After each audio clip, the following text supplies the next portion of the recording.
Hello and welcome to another in the series of You Ask, We Answer, where we're answering some common clinical questions that have been coming through to us here at Oscar.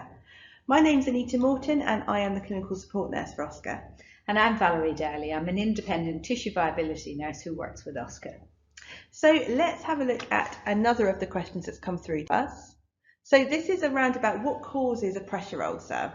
So pressure ulcers can be caused by many factors, and we can put them into two categories essentially. So we can put them into either extrinsic factors or intrinsic factors. So extrinsic factors basically relate to the environment. They are they are pressure and shear, and these are two forces essentially, which are always going to be present as such, but we can manipulate them really to try to obviously reduce the effects on a patient's body. So let's have a look at pressure first of all. So pressure is basically a perpendicular force. It's linear essentially, so it pushes down and it pushes up and it can go left and right, but in a linear fashion. And so as and when pressure is pushing down on our patients, you'll see on the screen there from that diagram that the bony prominence is pressing down onto the tissues, but then we've also got the surface that the patient is either sitting or lying on pushing up, and what that's doing is it's compressing all of the tissues inside, so the internal structures between the bony prominence and the surface, everything's being compressed.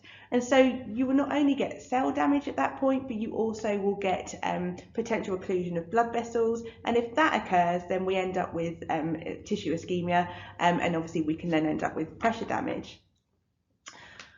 Shear, on the other hand, is more a gravity force, really. So the way I always liken it is this: when we sit our patients in chairs, and often chairs aren't always the right height for our patients, and what you find is initially they're sat back nice and comfortable in a really good position, but if the chair is the wrong height, over time they start to slide down, and what that causes is shear. And what's actually happening internally at that point is that where the patient sat against the chair, their skin is basically held in that original position. So the skin on the back and their skin on their bottom is held in that original position they were placed in.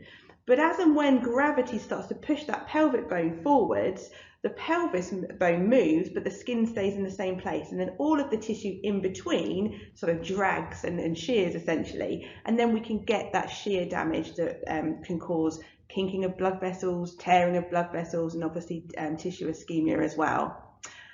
And so we need to remember that those two factors obviously can cause severe damage, but if we combine that pressure and shear together, that's when we can start to see some really severe damage.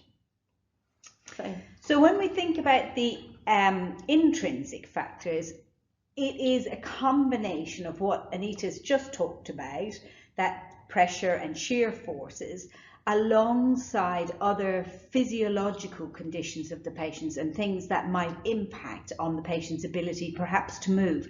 So remember that immobility is one of the highest risk factors for pressure damage, and obviously if you're immobile, the pressure forces that you're going to feel and those shear forces, because you can't reposition yourself, are going to be really high. So we need to think, when we look at the intrinsic factors, about the things that might lead to reduced mobility or immobility. So things like medical conditions, especially acute medical conditions, maybe end of life, spinal injuries, epidurals, all of those kind of things that will either temporarily or for the long term reduce somebody's ability to have independent movement.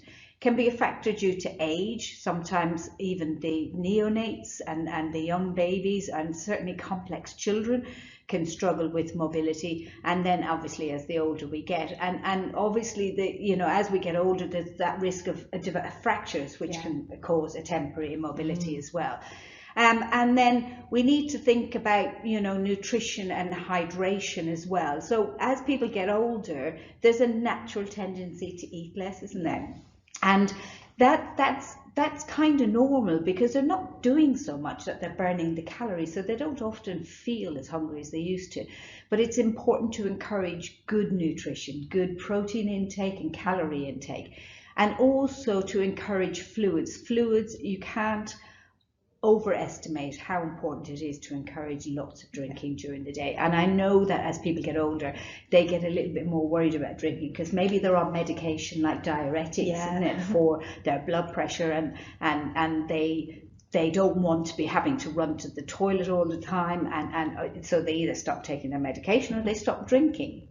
But what happens is, if they become dehydrated or underhydrated, those blood vessels that Anita talked about being squished between the support surface and the bony prominence, they're not as robust as they could be because they're not full of fluid. So think about a hose pipe, a flexible hose pipe. If it's only got a light water running through it, it's really quite squishy, isn't it? So, but if you have a full powered water going through it, it's really firm and quite supportive. So that's exactly the same as blood vessels. So we really need to encourage people to be drinking, even though they don't feel thirsty.